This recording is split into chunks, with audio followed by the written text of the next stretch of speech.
থানায় ঘাস কাটেন, আপনারা জনগণের ট্যাক্সের টাকায় চাকরি করেন, আপনারা জনগণের ঘাম রক্তঘামের টাকায় চাকরি করেন। একজন লোককে, বাংলাদেশের একজন নাগরিককে যখন ঘন্টার পর ঘন্টা ধরে বেঁধে পিটানো হয়, আপনারা কি থানায় বসে বসে আঙ্গুল চুষেন নাকি?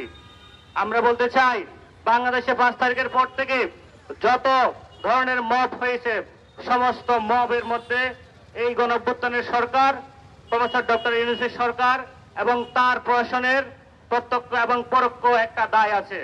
তারা ঘটনা জানার পরও, তাদেরকে বলার পরও তারা সঠিক সময়ে হাজির হয় না। আমরা তাদেরকে হুঁশিয়ার করে বলতে চাই, আমাদেরকে যদি আরেকবার রাস্তায় নামতে হয়, আপনাদেরকেও আমরা হেলিকপ্টার ধরাই দিব। আপনাদেরকে আমরা যথেষ্ট সময় দিয়েছি, আপনারা আপনাদের দায়িত্ব পালন করছেন না। আমরা দেখলাম আইএমএ জাহালিয়া যুগের মতো করে কি নির্মম কায়দায় একটা কিশোরকে হত্যা করা হয়েছে। আমরা শুনেছি এখনো পর্যন্ত শুধুমাত্র 2 জনকে গ্রেফতার করা হয়েছে। আমাদের এই মাহিনের আম্মা আজকে আমাদের সমাবেশে উপস্থিত আছেন।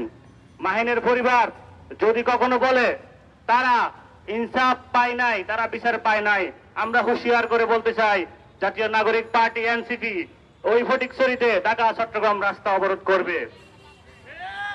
সংগ্রামী বন্ধুগণ, আমরা আরো দেখেছি ওই ঢাকার নির্বাচন কমিশনও মব হচ্ছে। আমরা দেখলাম অবস্থা এমন হয়ে গেছে, আপনি বিএনপির নেতার ঘরে গিয়ে নিরাপদে আসতে পারবেন, কিন্তু নির্বাচন কমিশনে গিয়ে নিরাপদে আসতে পারবেন না। এই নির্বাচন কমিশন বিএনপির সাইড আরো বড় বিএনপি হয়ে গেছে।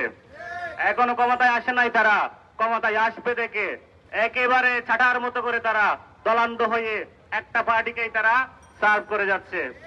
আমরা হুঁশিয়ার করে বলতে চাই, আপনারা জুলাই গণঅভ্যুত্থানের শক্তি, আমাদের সহযোদ্ধা, এই জন্যই আমরা শুধুমাত্র এখনো পর্যন্ত এই সভা, সেমিনার এবং মানববন্ধন পর্যন্ত আছি।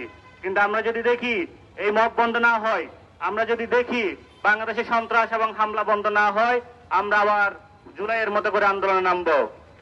আর দেখলাম রুমিন ফারহানা, বিএনপির একজন সিনিয়র নেত্রী, আমি যথার্থ সম্মান রেখে শ্রদ্ধা রেখে বলতে চাই, তিনি যেভাবে গুন্ডা স্টাইলে হাত দিয়ে ইশারা করে তার নেতা কর্মীদেরকে লেলিয়ে দিয়েছে, একজন দলের সিনিয়র নেতার যদি গুন্ডার মতো অবস্থা হয়, সন্ত্রাসের মতো অবস্থা হয়, আল্লাহ জানে তাদের নেতা কর্মীদের কোন টোকায় অবস্থা। আমরা হুঁশিয়ার করে বলতে চাই, আমরা আপনাদের শত্রু হতে এসে নাই, আমরা বন্ধু হতে আসছি। আপনারা নির্বাচন কমিশন দখল করেন না, আপনারা মানুষের মন দখল করেন, জনগণের হৃদয় দখল করেন। আর যদি তা করতে না পারেন, যা করার আমরাই করব। ইনকিলাব জিন্দাবাদ।